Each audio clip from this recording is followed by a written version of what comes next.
All right. Hey there, everybody. How y'all doing? Welcome to the Reliable Representation Talk Show. We're going to be going live in about a minute here. We're just here in the studio with Handyman. Got a special guest coming this evening. I'm so excited to have this special guest joining us. We got Handyman here. Um, just spinning a few records for us. I guess Handyman really got the blues going over here tonight. But I love the blues, so I'm not going to complain about that. But we're going to have a really, really good show this evening. And so we're just so excited to have all of y'all tuning in. We're kicking off. I'm trying to get all this technical difficulties sorted out. So y'all come on in, relax, and y'all know how we do it on the Reliable Representation Talk Show. 901fm.com. We are the voice of the community.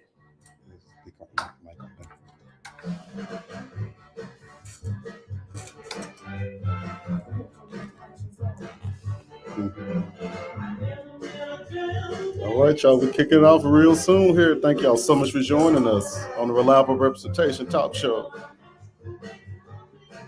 Got the theme music going. Y'all get ready because it's going to be not a good show, but it's going to be a great show. Got some very important information to share with y'all this evening. We're talking about legislation. We're going to talk about current events and what is going on in Jackson, Mississippi, as well as in District 66. Got some exciting things coming up to really turn our community around and get us on the right path. So y'all get ready. It's 6 o'clock. So everywhere it comes your way from 6 o'clock to 7 o'clock. Reliable representation with your host, Representative Fabian Nelson. Now it's time to go to Studio B. Your Representative Fabian Nelson. All right. Good evening. Thank you so much for the very, very warm welcome to Handyman. This is your host, none other than Fabian Nelson, here on the Reliable Representation Talk Show. I'm so excited to be joining y'all this evening and to have all of y'all joining me this evening as we talk about things that are going on in the community, things that are going on in District 66, and most importantly, things that are going on at your state capital where all of the laws of this great state are made. And so I have a very, very special guest on this evening that I'm so excited about. One of my really, really good friends, a community activist, and a lady that just really tell it how it is. Please welcome Miss Brittany Bowman to the Reliable Representation Talk Show. Good evening, District 66 and all other listeners. How are you all this evening? It's so good to have you joining us. Likewise. All right. So this is your first time on the Reliable Representation, but you do watch us and listen to us, right? I do. How does it feel to finally be here? Well, interesting. I'm waiting to see what tonight is going to be outlined and look like. You never ever know. And hey, want to send a shout out to Bernard Womack. Thank you so much. We're doing really good over here. We're trying to get to the end of the session over here. But thank you so much for tuning in. So let's just go straight into it. And good evening to you, Miss Darlene Wilson. It is always a pleasure to have you joining us. And so let's just kind of tear right into it. Here lately, we haven't really been talking much about what's been going on in our community. So we just want to make sure that we really get back, on things that are going on. But before we do get started, get into the show, I do want to ask all of our listeners if they can please pray for Mrs. Annie Peoples' family. Mrs. Annie Peoples, she was an 80-year-old lady that was unfortunately shot and killed by a stray bullet a few days ago. And, we just want to make sure that we're praying for her family and we're praying for our community. We have to really get the message out to our youth because those that are responsible, or the suspects, I should say, they were 16 years old and 20 years old. So we need to make sure that we're telling our young people to put the guns down, stop trying to settle things with a gun because it doesn't end up good. This was she wasn't the intended person, but a bullet does not have a name on it. And once you pull a gun and shoot, and that's something that you cannot take back. So please, we want to pray for the people's family during this difficult time. I know it's very, very hard for them. And we just got to do whatever we can do to stop things like this from happening in our great city. And moving on, so I know everybody's heard about what we have going on with the new garbage contract that the city of Jackson entered into with Richards Disposal. Well, the mayor, Mayor Lumumba, is now saying that due to the collections from Jackson Water, if they don't increase on collections and get a higher collection percentage, that the sanitation bill may go from $37 to $40. And so I know that Hennepin is working really, really hard right now to get collections up. I think they're currently collecting about 52%. So, Hennepin is really working on getting people to pay. I know when he was talking about cutting people's services off that weren't paying, I know it stirred up a lot of things, but we don't know what his plan is going to be to start collecting upon it. But we definitely don't want to see an increase on our sanitation fees because it may look like only $3, but that's $3 that people need. That $3 adds up when you look at it over the course of a year. So, Ms. Bowman, what do you have to say about that? I totally agree, but I'm very shocked because I did not hear about the increase to $40. And in this society and time, any little bit helps. So if you're taking someone from $37 to $40, that's astronomical. No matter how you look at it, you may look at, oh, that's $2 or $3, but that's taking some money out of a pocket of either medication for an elderly person and or food. So that is something that they definitely need to reconsider. Yeah, that's it. $3, like I said, that may not seem like a lot of money, but that's a lot of money when It is. people are struggling to make ends meet. It is. And I don't know how much milk costs a gallon now, but I know last time I went to the store, milk was not cheap. Groceries aren't cheap. Gas is not cheap. No. I went out and got some gas from a lawnmower yesterday, and I have those 5-gallon containers, and it's like $30. I'm like, what is this? A car I'm filling up? So, everything is high. So every single cent definitely matters in this time. So we're going to watch it very closely just to kind of see what's going on with the water system billing process, and hopefully they can collect so that it does not have to happen because we don't want people to have to pay any more money. And as always, if you want to call in with questions, comments, or concerns, you can reach us here in the studio at 601-948-5950. We always like to hear from all of our listeners, and y'all are what really makes the show. And so, Ms. Brittany, since we're talking about water, I think it would be probably good for us to talk about the proposed legislation that came from the Senate. Yes, this is a good time to share that. Yeah, and so we had a bill that came from the Senate. I don't have the bill number in front of me right now, so I do apologize. But ultimately, thank you so much, Mr. Evans, for tuning in and joining us. But it was a Senate bill that was proposed, and in this Senate bill, it was ultimately going to give the city of Jackson a regional water system. And on this regional water system, or regional water board, I should say, what was going to be happening is the lieutenant governor, the governor had appointees that they can appoint to the board. And I want to say maybe the mayor had an appointment or two. I'm not exactly sure, but it was going to create a new water board to oversee the water system. Now, we are under federal conservatorship until 2027, so there still is time. Now, this bill passed in the Senate and it was transmitted over to the House. And so when it came to the House of Representatives, it was double referred. And so when you hear a bill getting double referred, that means that it was put into two different committees. Well, that bill did not come out of either of those committees. And yesterday the second was the deadline to get bills out of committee. So since it didn't come out, it is not going to make it to the floor. So there will not be a regional authority taking over Jackson's water system this session. We don't know what the future may hold. And, just so I will be fair and will be open and honest, with this legislation, I felt that it was a bit rushed. I think that we need to take time and we need to formulate a good plan so that we can figure out in 2027 what we're going to do to continue along the trajectory that we're on right now. Our system is not perfect right now. We still have issues with our system, but I do see the progress that's being done. Even with the last storm we had, people that were without water were not without water for a month and 2 months and things of that sort. And so I think it's great that we're starting to look at alternatives and things that we need to get done. But I would much rather see us really formulate a plan. The second thing is I would like for the Hinds County delegation to have some insight as to what we're going to do, because of this current legislation, we were not consulted with. We found out about it after the bill had been introduced. So they need to bring us to the table. And I understand, because a lot of our senators and other representatives, they say, well, we spend 3 to 4 months here in the capital city, so it's home for us too.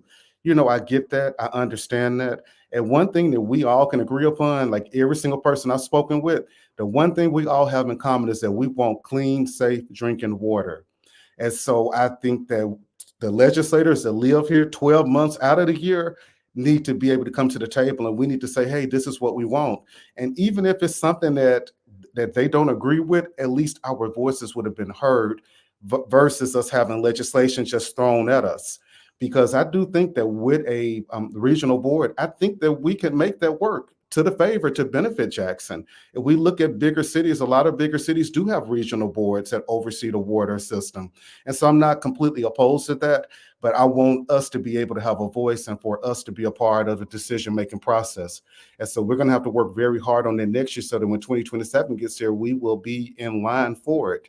And hey, once again, if y'all want to call in and weigh in on this, you can give us a call in the studio here at 601-948-5950.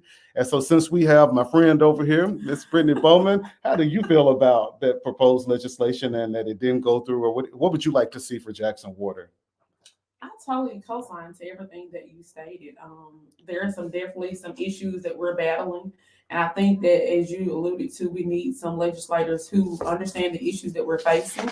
And I think that they need to be more cognizant of what they are putting in this, I guess the terminology would be legislation that they're writing, and how it will actually benefit us as citizens of the city of Jackson. Yeah, that's a very strong point. This is one thing that I have been seeing, and I'm new. This is my first year in the legislature. You can't tell. But what I've been seeing is, in so many of our bills, it's saying that the governor, lieutenant governor, gets to appoint people. And so that's not democracy when we're starting to, and we're going to get on another bill in just a moment where that has caused problems.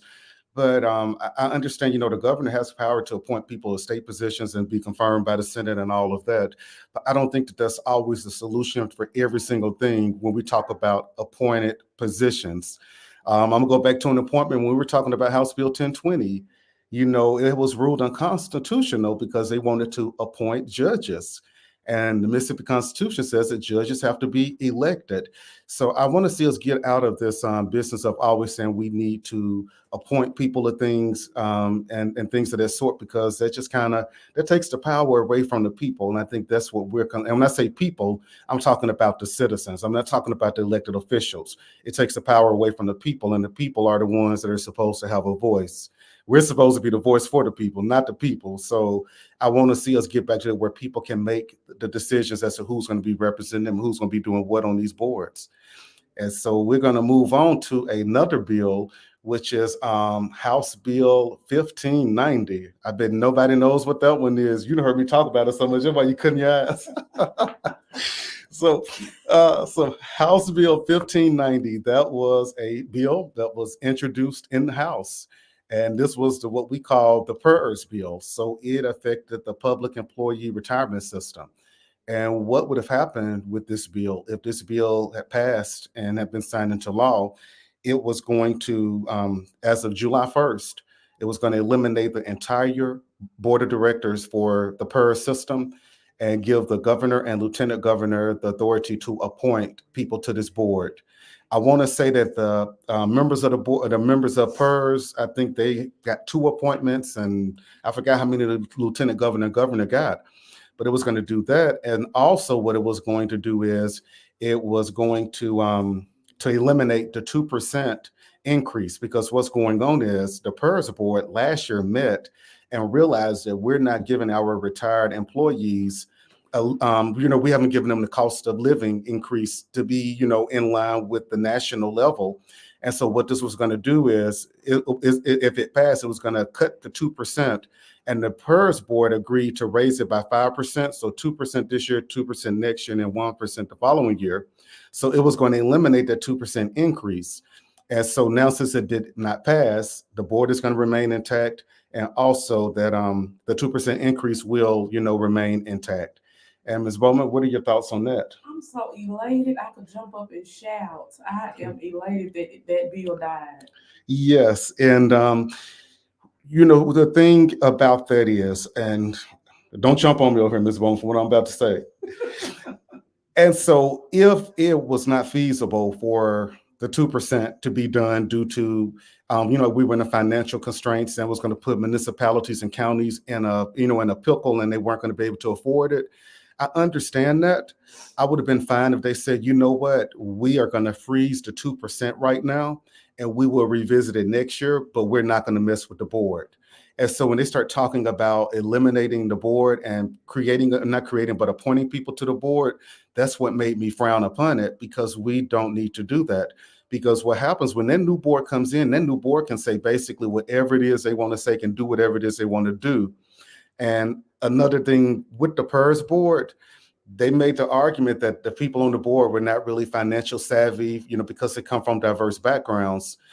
Well, what happens is with the PERS board, they have financial advisors that they consult with on these things to make recommendations. As elected officials, as legislators, I'm not an attorney. There are a lot of other ones that aren't attorneys, but guess what? We have consultants and advisors that can kind of direct us in the way that we need to, be directed in. So we're not experts in our field either. That's why we have people that are smarter than us on these particular issues that we can go to, because nobody knows everything. We have such a diverse group of legislators. We have insurance brokers, we have real estate brokers like myself, we have physicians, pharmacists. And so what happens is, if it's a real estate question, people will come to me and say, hey, Fabio, how do you feel about this legislation? We work together and build off of each other. So with that, with the PERS board not being financial savvy, I don't buy it, because they take recommendations from analysts and other financial gurus, whereas this new board would ultimately have had to have done the same thing. And so everybody listening, I want y'all to hear this. Your 13th check is not going to be bothered. Because Don't apply to us. don't apply to us. Because I'm gonna tell you, when the PERS thing first came out, everybody was saying, we won't know about this PERS thing. And so I would say, well, you know what? Don't worry, it's not going to affect your 13th check. And when I said that, like, oh, okay, all right, they didn't want to hear anything else about it. And just so I am clear, I want to make sure I'm being 100% honest and transparent. If this 1590 had have passed, it would not have affected your 13th check. Your 13th check was never at stake. So I don't, some misinformation out there. Your 13th check was never at stake. Now, what could have happened is this new board could have possibly come in and said, we're going to eliminate the 13th check. I'm not putting that out there because I haven't heard that that's what they're planning on doing, but I just want to be open and honest, about the things that are going on. And I don't want people, spreading misinformation. So the 13th check, that cost of living check, it is still good. I know we do have another bill relating to PERS coming over from the Senate. I have not looked at it in depth yet. I'm gonna look at it tonight, but I think it does deal with something about the increase, possibly suspending the increase or doing whatever it is. Like I say, I want our retired employees to get, an increase, but if it's not in the state budget, it's just not in the state budget. I also don't want to see municipalities and counties go in the red due to this increase. So if we can't do it, I'm okay with suspending that, as long as people can keep their same benefits that are in place that they work so hard for. Because I'm going to be honest, and before being a state employee, I didn't know this, but the state does not pay any money, but they give good benefits. That's how we sell people on state jobs. We have good benefits, but as far as getting paid, and when you think about people that have worked 30 and 40 years banking on their PERS check and their 13th check and all of that good stuff, and now here it is, you're telling them, well, you know what, we're going to change that. That's not fair, because people have worked and invested in our state, and they deserve every single dime that's that's due to them. So we're fighting every single day. I want to thank every single person that reached out, because we had a lot of people. They hit those phones, they called us, they said, hey, this is how we feel about it. So I'm just want to let you know that your voices were heard. When people speak up, things get changed. And I think we have a caller here. Uh, hey, caller, you on the Reliable Representation Show. Hey, how you doing today, sir? Doing great. How are you? I'm doing good, man. I just want to say hello to you and your guests, man. I just want to share a little comment about the PERS. If I'm not mistaken, it was 25 billion underfunded. Yes, that is. I'm gonna hang up and listen to you, man. Thank you. Yes, sir. It is. It is over. Okay, we'll be right here. All right, so we just had a caller that come in, commenting about PERS, and yes, PERS is currently funded. It is in a deficit, and so we're trying to come up, with the funds and figure out where in the budget we're going to get this money from, and so that is a concern, and this is going to be a growing concern if we don't put something into place. Honestly, this did not happen overnight. They have been sounding the alarm about PERS, I would want to say probably 5 to 7 years, but nothing has been done about it. It's just kind of been swept under the rug.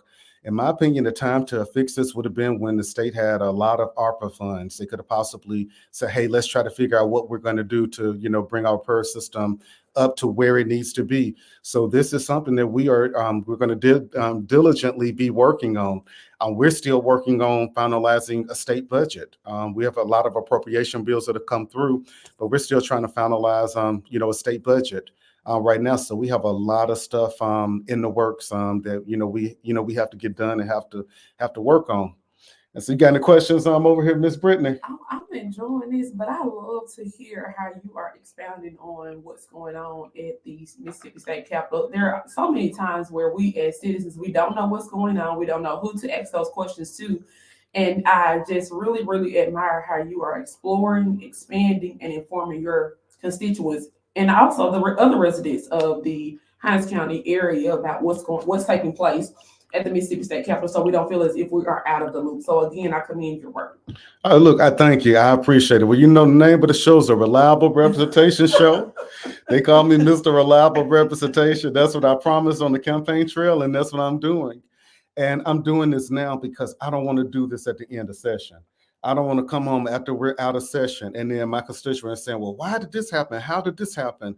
I'm doing it now so that people will know where we're standing. So when session is over, I can say, hey, this is what we did. I'm going to give a recap, but I want people to be on this process with me.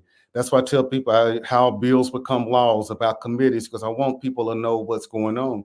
Because like you said, it's not a lot of us don't talk about, about what's going on. And we got to do that. That's why our people send us there, so that we can go up there and we can know what's going on and we can advise our people and inform our people. And, that's just, what we like doing. And it's always good when you get people involved. They call in and ask questions. They let you know people are following, that people are really concerned about things. I mean, several of my constituents have come to the Capitol and meet with me and just talk about issues and things that they wanted done. Moving on, I want to talk about something that's happening here in Mississippi. A lot of people are not talking about.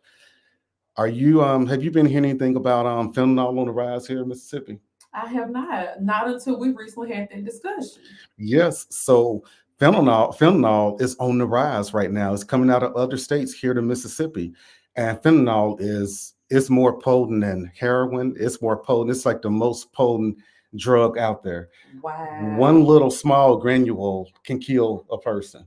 Wow. And so we're seeing a lot of things happen with fentanyl. It's not really being talked about much, but if you watch the news, you'll see a lot of people are getting caught with drugs. They're saying fentanyl. They have a lot of fentanyl on them. It's the new hot thing. Another thing that's happening with fentanyl is they're cutting other drugs with fentanyl. For instance, they'll take marijuana, and they'll get the marijuana, and I don't know how it's done, but they can incorporate the fentanyl into the marijuana. And the reason they're doing that is because it makes the marijuana much stronger, so people won't come back to them. So like, oh, I want that because so-and-so's, marijuana was so good, not knowing that it's actually fentanyl that is being cut with. But the problem is fentanyl is so potent that even in small doses, it can lead to the death of a person. And so so I got some statistics here. So fentanyl deaths are up 9.43, so almost 10% from Q1 of 2022 up until Q1 of 2023. These are the latest numbers from the health department. The ones this year haven't come out. And so I'm going somewhere with this, so y'all just hang in there with me. So the top 3 counties for overdose in Mississippi are Harrison County with 23, Pearl River with 8, Panola County with 5. So collectively, these 3 counties alone account for 42.86% of overdose deaths in Q1 of 2023. Wow. So I'm saying all of that because the legislature years ago, back in 2023, they realized that there was a problem with fentanyl, and they said, "What do we do? What is it that we can do?" So what happened was the legislature had a House bill. It was House Bill 722, and what this did is it decriminalized fentanyl test strips. So why do you think that was so important? What I want to know now. Okay, so what it is, fentanyl test strips, you used to be able to go, you can get them, but if you were caught with them, it was considered drug paraphernalia.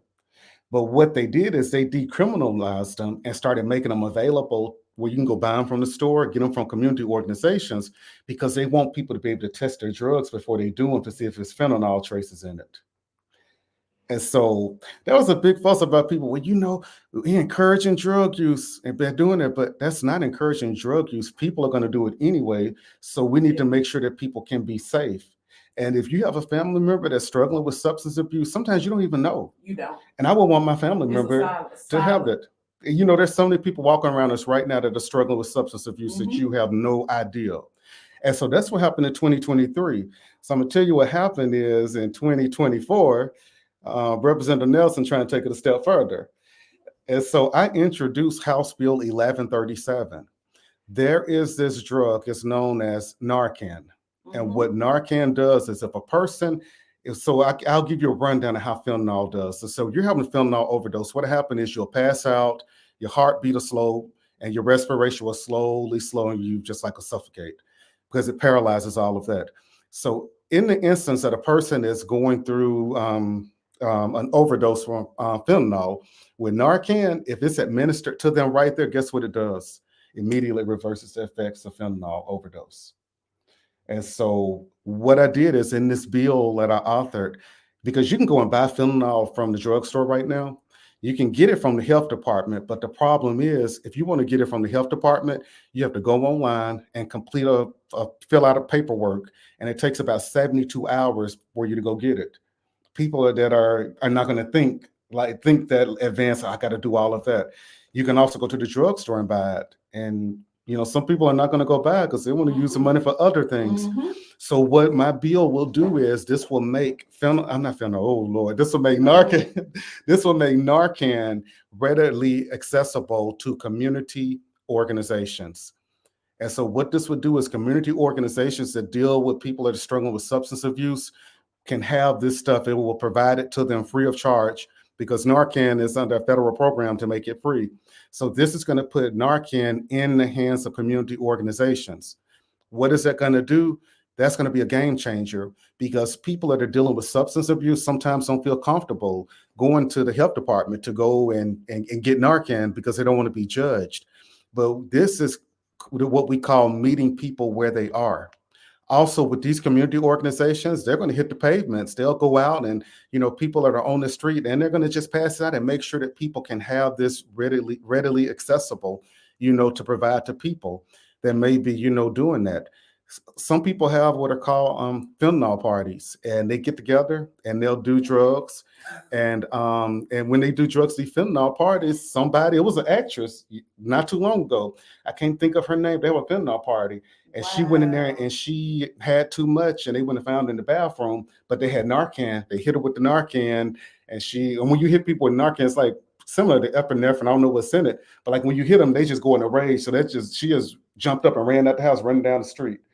And so it's like a shock effect, the way it gets them back jump started. But so with that, if people are having a fentanyl party, they need to have Narcan available just in case something does happen where this can be reversed. It's time for us to stop looking at people that are doing drugs as and realize that they're more so a victim than a person that's committing a criminal act. So when we can get that narrative changed, it'll be much better. And so I want to talk about Narcan a little bit. So we talked about the top 3 counties. Now, you would think that Hinds County, as far as overdoses, by Hinds County being the most populous county, you would think that Hinds County would have the highest rate of overdoses. It doesn't. But the top 3 counties for Narcan administration or admission or administering Narcan are number 1, Harrison County with 99, number 2, Hinds County, 80 people, Rankin County, 39. So although Hinds and Rankin County don't have the highest number of overdose deaths, they have the highest number of administering Narcan, which means that's 80 people that lives were saved, because it's more available in Hinds County than it is in other parts of the state. Rankin County is more available because there's so many drugs coming through Rankin County. And so it's more accessible. So it's showing that is actually saving lives already. So we can put this in the hands of people and community organizations. It's going to help out a lot. Like Mr. Rodney Lewis just commented and said, no more waiting for police officers. Because like I say, seconds matter when this is going on.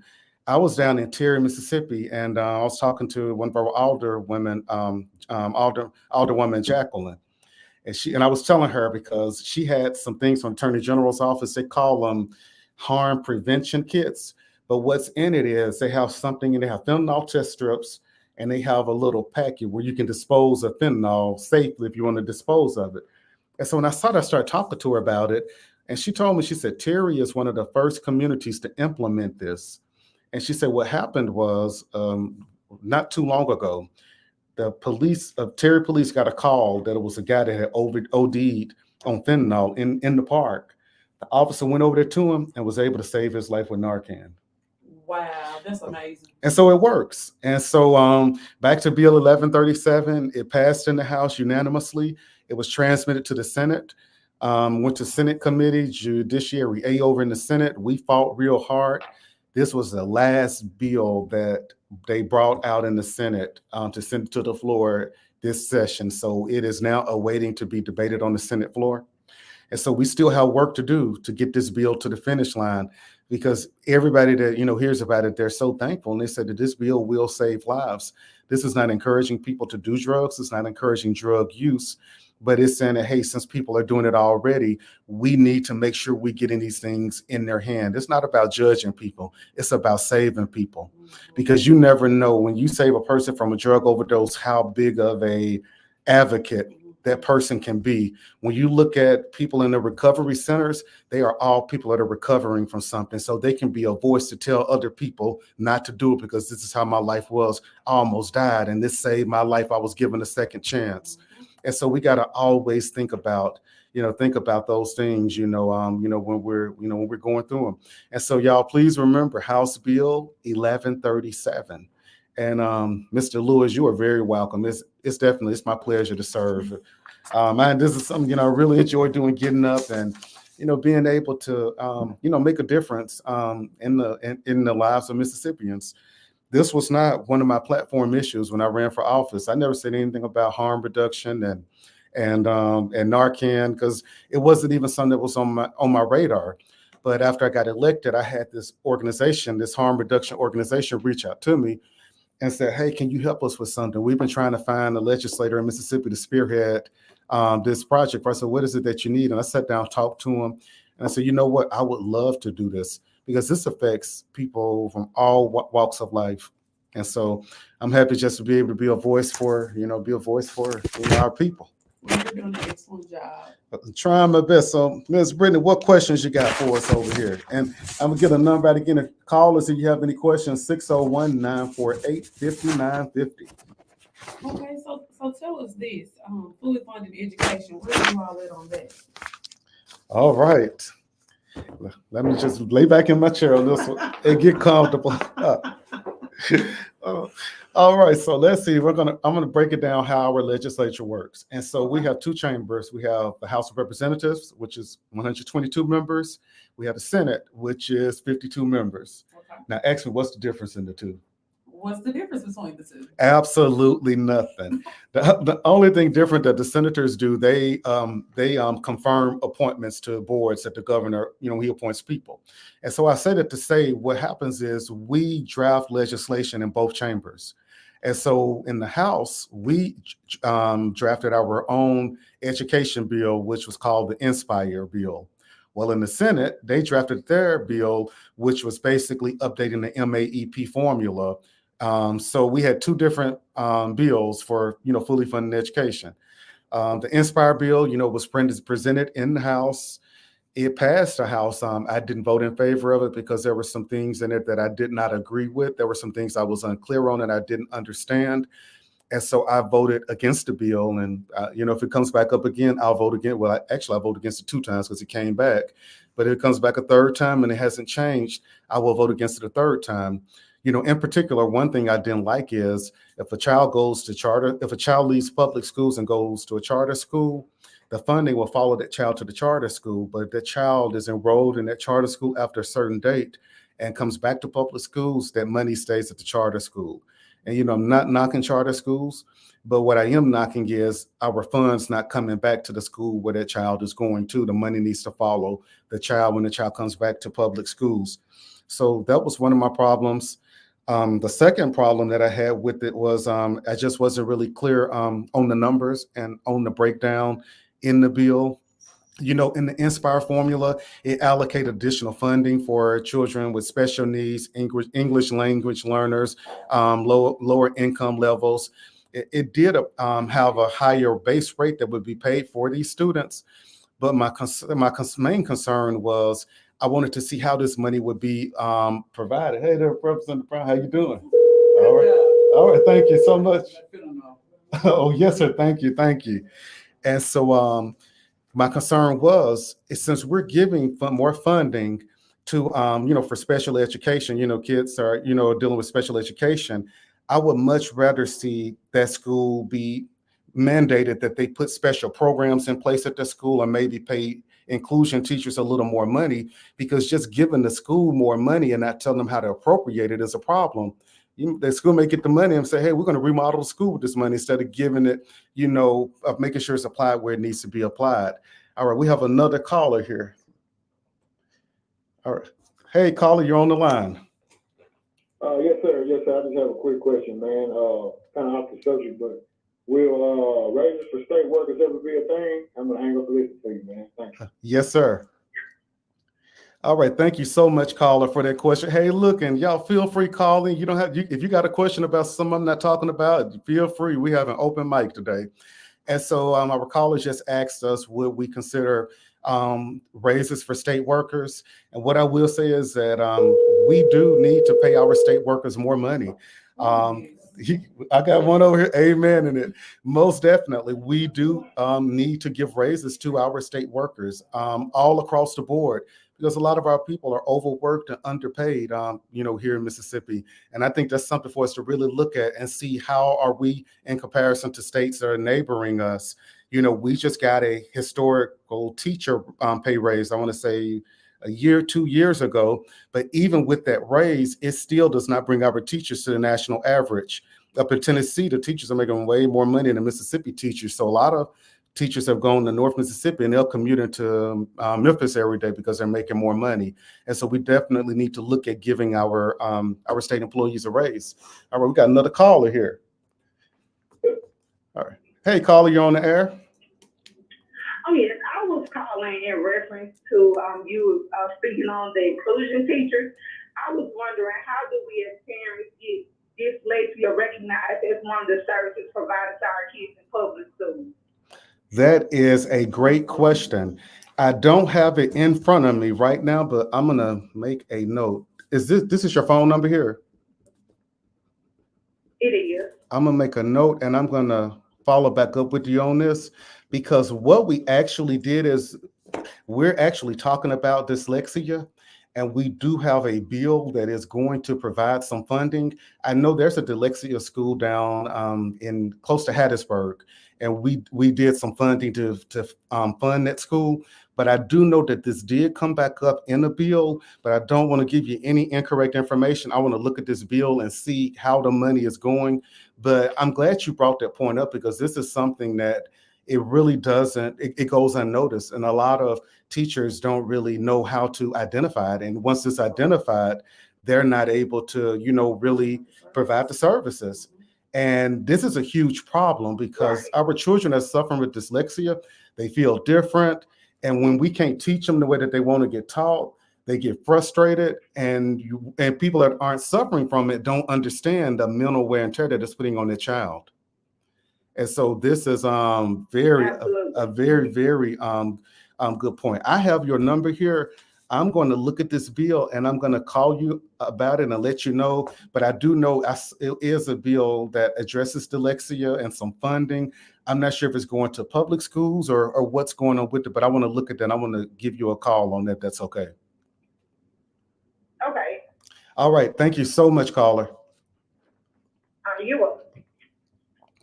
All right, y'all. Once again, we got open mic tonight. You can give us a call here at the studio at 601 9. All right, look, I might not need to get enough out of this phone ringing like it's Pizza Hut or Domino's over here. That's right, y'all. Call on in. We want to do whatever we can to answer your questions. All right. Hey there, caller, you on the line. Hey, following up with the previous caller about dyslexia, I have dyslexia and struggled in school. My kids have dyslexia, and it was not until we moved from a public school to a private school that it was suggested that we go and test it for that, to allow them to have accommodation to where they can take a test by themselves. They can take a test in stages and different stuff. It was expensive. And it was, it was in Hattiesburg that we had to drive from Jackson down. And, but my kids have benefited from those benefits of, taking the test like the ACT. They can take each one of the ACT sections in individual tests instead of just going in there and taking a 5-hour test. So dyslexia is about like autism. I mean, it's kind of, it's not just a test that you can take and in the lab work, it shows up, hey, you have something. It's a neurological type situation. So I'm glad to see that you are doing that. And did you say what that bill number was? I actually just pulled it up. This is going to be Senate Bill 2681. It has passed in the Senate and it's on the way to the House for us to take it up soon. But I'm looking. 26? It's going to be Senate Bill 2681. And what this bill is going to do is going to expand dyslexia therapy scholarships for students with dyslexia by making academic language therapists eligible to be employed by school districts. So what it's going to do is it's going to allow our public school districts to employ experts with dyslexia to help our students that have dyslexia in these districts. All right, thank you. Yes, sir. Thank you so much for calling in.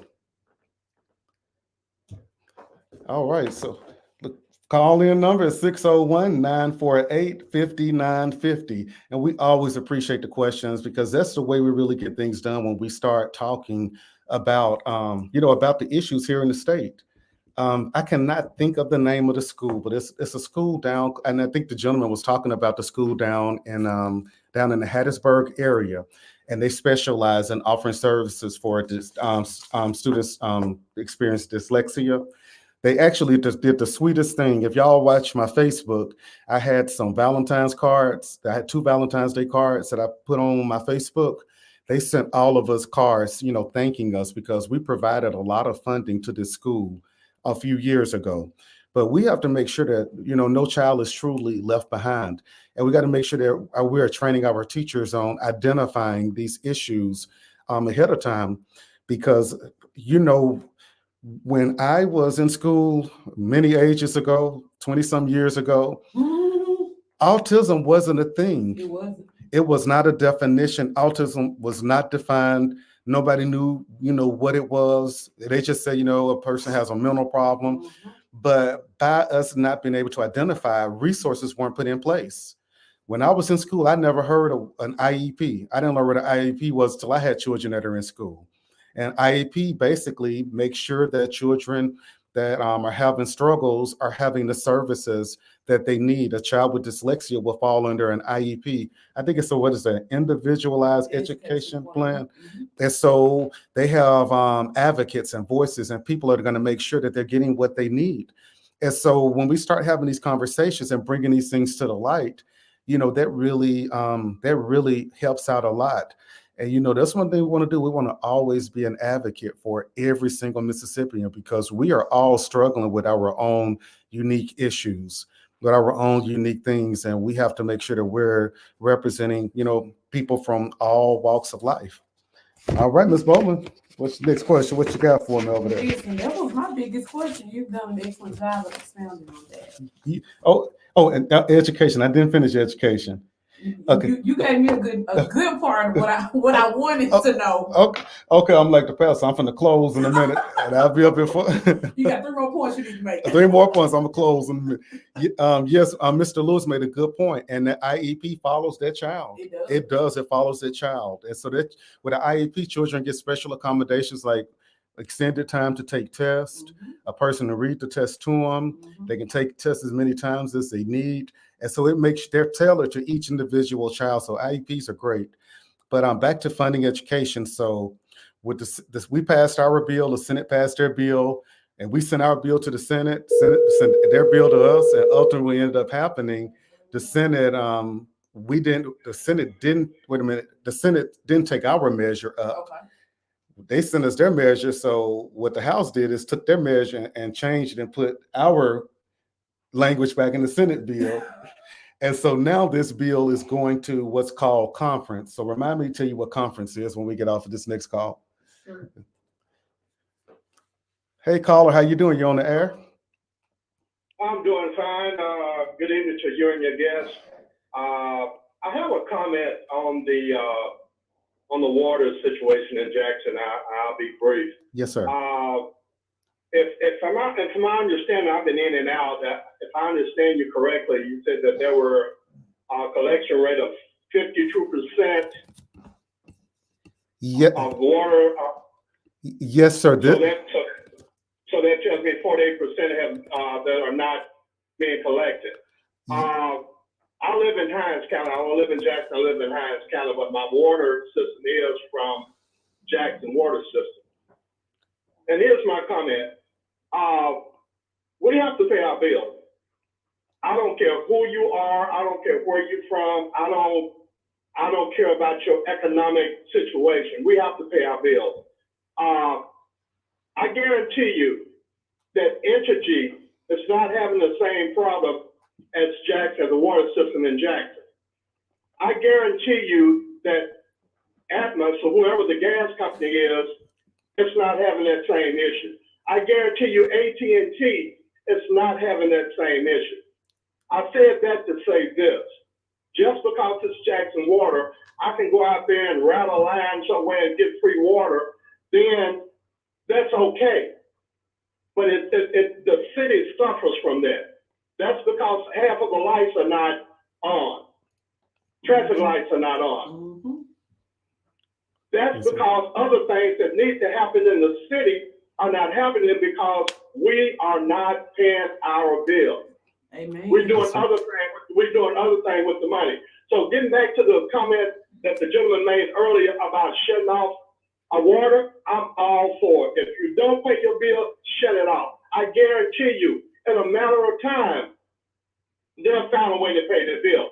Okay, there are circumstances where elderly can't pay their bill. I understand that. And then there should be a system in place to assist them. But I guarantee you 48% of the people that they are not collecting payments from are not elderly. And I'll be quiet. Thank you for allowing me to come. Yes, sir. Thank you so much for calling. Boy, I love our guests and our callers. But You did an excellent job. the truth is the truth. It is. At the end of the day, and as he said, of course, there are going to be situations where we have elderly that may struggle, and I think that we can work things out and find programs that can help them. But ultimately, he made a great point. Energy, if it's not paid, your lights are going to be cut off. Mhm. AT&T, they're going to cut your phone off. And when we talk about the water system in Jackson, what he said, we can't get our street lights on working because that's how the city makes money. Correct. Correct. And so we have to invest in our city. So thank you for that. And thank you, caller, for that. All right. All right. Caller, you're on the air. Yes, I'd like to comment about what the guy was saying about the water situation. Yes, sir.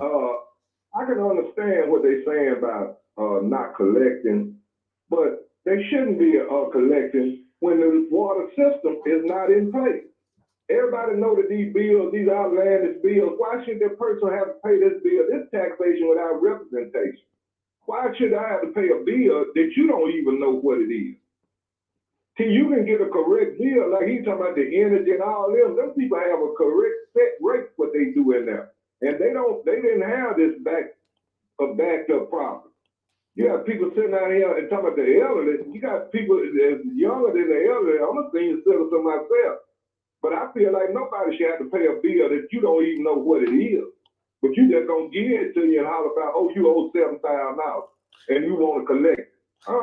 Now you make a very good point. Now, with a bill like $7,000 or a bill where you're billed incorrectly, of course, that should be done away with. Nobody should have to pay for something they're not receiving. And well, so I ain't gonna just say $7,000. They got $3,000 bills. and that's outrageous. Yes. Ain't nobody in the house but her and her husband. And he is bedridden. She had to bathe him with a pain. Yeah. How you gonna send somebody a $2,000 water bill for that? And then water running all up and down the street with open faucets and everything else, and you just got your meters back right. It's supposed to be right now. You know what I'm saying? You've been going through 2 or 3 years of that messed up water system from the city, who we pay taxes to. Yes, sir. We ain't even got a sweet streetler in Jackson, Mississippi. We ain't got no counter. You don't see nobody like it used to be picking up trash and stuff around here working for the city. They contracted out to somebody else. But your taxpayer money is paying for a city cleanup first. Your water, clean water. The garbage didn't just come back out. They going up on it. Why everybody instead of going up? And you got the same service. You got low class service.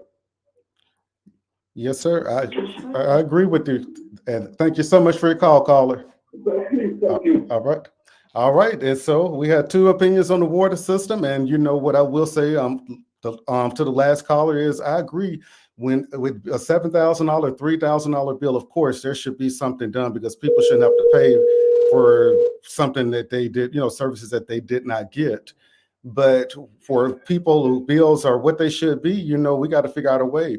Maybe we could figure out a way, because I remember the city had some grant money about a year or 2 ago where they were paying, extremely high water bills for people. So I think that's what we need to figure out a way how we can get back to that. All right, we got another caller. All right, caller, you're on the line. Hello? Hey, caller, how you doing? Yes. This is the gentleman that called prior to your previous caller. I just want to say I agree with him 100%. No, you should have to pay an outlandish water bill, $7,000, $2,000. I understand that totally. I'm saying when everything is equal. That's my point. The 40-some% non-collection, that was all done prior to this. And I really believe that's how we got into the situation with the water. You can't have over half the people paying water bills and other half not paying water bills. But I agree with them wholeheartedly about the outlandish water bills. That's all I want to say. Thank you. Thank you so much, caller. And both, both of our callers had very good points. I agree with both of them. I think could a possible solution be we start everybody over from scratch. We know the water system, was messed up and people got outlandish bills. Can we start everybody back over at zero? Because as it's said and done, if the bills aren't being collected on, we can have $30 million in outstanding water bills, but if $30 million that you'll never collect and never get, versus you starting everybody over from zero, and then when they have their right water bill, if they don't pay it and their services get cut off, you can actually start collecting that way. Because as long as we have that history of a track record of high outlandish, because I had a $10,000 water bill one time. Wow. And so I agree, and I have to fight and fighting to get it, get it fixed. But I think that, if we can do this, let's start people up from square one, because like they say, what is it, the water under the bridge? Yeah, Just let it's it water on the bridge. a clean slate. We've gotten federal money to come in, almost $1 billion of federal money to come in and redo our water system. Let's start over. Hit the reset button. All right, caller, you on the line? I just want to reiterate, you have the answer to that, what you just said. Let's start over from zero. And then we'll go from there. And everybody got to have the bill going straight. That's it. Because if we start over from zero and you get a bill and your bill is the correct bill, and you can't say, well, my bill was high, and then if your services, so There you go. I think that because they're never going to collect on all of the bills when they had a 2,000, 3,000, 4,000, which people shouldn't pay them, because there's no way in the world you have You shouldn't pay these bills, and you know your system is wrong, and then get your system right. yes. Don't charge the people talking about, oh, when we put a bill out, we can't take it back by the government, by the state government. You can't, cut this bill down or nothing, because it's a bill that's under the city by the state government saying that you can't do this. And you got to pay it, and you figure it out on the backside. That's the way they had it set up. Yes, sir. I agree with both of y'all 100%. And that's the way we get stuff done, by having conversations. That's we talk about. I agree with you. I'm so glad you're out here bringing it to the people to get a option of what we can do about this here. Yes, sir. I'm gonna tell you, us elected officials hadn't fixed it. We need to listen to the people, because the people are what's gonna help us fix things around here. So it's important that we listen to our people. For real, because I'm taking too much punishment for paying the highest taxes in the whole state. And we ain't look at the street, look at the trash, look at everything about it. Look at the services that the city offering up. Yes, You know what I'm saying? For Yes, the money that we pay, then your tax assessor, he got your taxes so high, he telling you that, oh, you owe 800, you owe 900, but I'm in a blight area. How you gonna say that, tax assessor? Then the first thing they tell you is, you go back to the tax assessor and get him, when you go down there to the fair, only thing he gonna say, we just collect them, we don't sell them. So you go to him over there, the tax assessor, and then tell the tax assessor to adjust it to what it is. I'm in a blight area. How can I have a high dollar tax? Yes, sir. Yes, sir. I agree with you on that. And what you're saying is absolutely making sense. I ain't gonna take up no more time. I just want to say that. Yes, and look, thank you for listening, and thank you for calling in. And feel free to follow us and call on in some more. All right, so we got one more. We got no time to take one more call, and I think we got one more caller on the line. And let's see here. All right, we got one more caller. Hey, caller, you on the air? How you doing? I'm doing good. My question is this: what happened to the $98 million that they got from FEMA for the water bill, for those water bills that they put down? Now you're asking the right questions now. So with that money, I'm not sure what the city did with the money. I know that they had to pay some legal fees out of it, but I'm not sure. That's a great question, because some of that money could be used for some of the things that we have going on right now. Right. So yes, sir, that's a great question. And, that's where we get back to the distrust of our water system right now. When we start talking about things like this with the faulty meters that they were putting in, given these outlandish water bills. If what needs to be done at next city council meeting, someone need to ask that question and then find out what happened to that money and get up a printout of where all that money went to. Yes, ma'am. I'll tell you what, I'm writing it down. I'm going to do some research, and make sure you tune in next Thursday, and I'm going to make sure I have an answer for you. All right. Thank you. Thank you so much. All right. We have some. Okay, we got one more caller calling. It's our last call. Let's see. Hey, caller, you on the air? Good evening, sir. Good evening to you. How you doing? All right. I was listening to you all talk this evening. I understand about the water, but I like to know, we're tearing up our automobiles on these streets, and nothing been done. The front end people are making all kind of money off us, and they started putting this old white sand or whatever they putting on in these holes after they dig them out. And if it's raining, I don't even drive the street because that's dangerous. And so many holes around here that need fixing, so you can't help but tear your car out of while. If you ain't driving a tank, you know you're gonna tear it up. You know you're right. I'm gonna tell you, you're preaching to the choir, because last Saturday, I was coming and I hit a pothole, and I hit that pothole and it ruined my whole rim. My rim tire, I had to get a new rim and tire. My car fell on the frame and hit a hole, so I had to get a wrecker to pull it home. Yes, sir. Yes, sir. And you're absolutely right about that. We got to figure out what's going on. So that's another issue. Yes, sir. That little white stuff they put down, that's no good. They knew that wasn't gonna work when I first got here. They started putting it in these holes, and these people are coming in digging these holes up. Half of them not putting anything. Put asphalt. Buy the asphalt and quit charging the city. People in Jackson, Mississippi, is suffering because the city. Half the city not doing what they're supposed to do. How you expect anything else to run?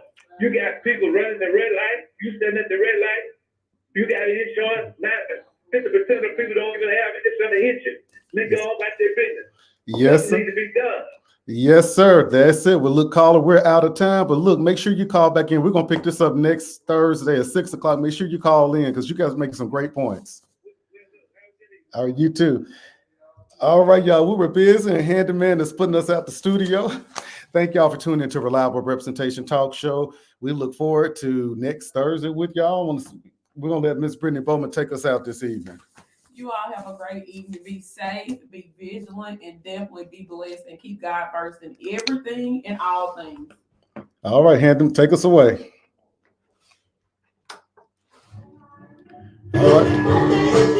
All right, another successful show, y'all. We're gonna get on off of here. We will see y'all next Thursday. Thank y'all for tuning in. Mr. Rodney Lewis, thank you for tuning in. And we appreciate y'all as always. And the phone's still ringing, but we're going to catch them next Thursday. Y'all have a good evening.